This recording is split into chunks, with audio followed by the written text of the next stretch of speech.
পর্ব 10। শেষ সতর্কতা। রাত গভীর। শহরের ফ্ল্যাটে একা বসে নীল ল্যাপটপে পেনড্রাইভটা ঢোকালো। হাত কাঁপছে, কিন্তু চোখে ভয় নয়, দৃঢ়তা।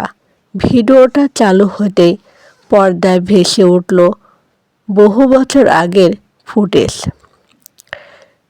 সেখানে স্পষ্ট দেখা যাচ্ছে একটি বৈঠক, টেবিলের চারপাশে কয়েকজন মানুষ, তাদের একজন অমিত সেন।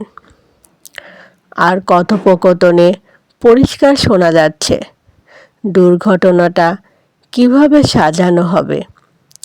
নীল চোখ সরাতে পারল না। এটাই সেই প্রমাণ যেটা সব কিছু বদলে দিতে পারে।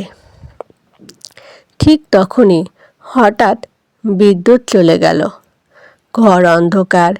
নিচ থেকে দ্রুত পায়ের শব্দ। দরজায় হাতল নড়ছে। নীল দ্রুত পেনড্রাইভটা খুলে ফেলল। ফোনে আবার মেসেজ, এখনই বের হও ছাদ দিয়ে। নীল আর এক মুহূর্ত দেরি করল না। ছাদের দরজা খুলে দৌড়াতে দৌড়াতে সে পিছনে তাকালো। ফ্ল্যাটের ভেতরের আলো জ্বলে উঠেছে। ছায়ামূর্তি নড়াচড়া করছে। ছাদে উঠে এসে সে হাঁপাতে হাঁপাতে দাঁড়ালো। ঠিক তখনই সামনে দাঁড়িয়ে থাকা একজনকে দেখল, হাত উঁচু করে দাঁড়িয়ে আছে। এখানেই শেষ নীল, লোকটি ঠান্ডা গলায় বলল। নীল চোখ তুলে তাকাতেই চমকে উঠল। লোকটা রাহুল। নীলের বুকের ভেতর যেন সব ভেঙে পড়ল। তুমি?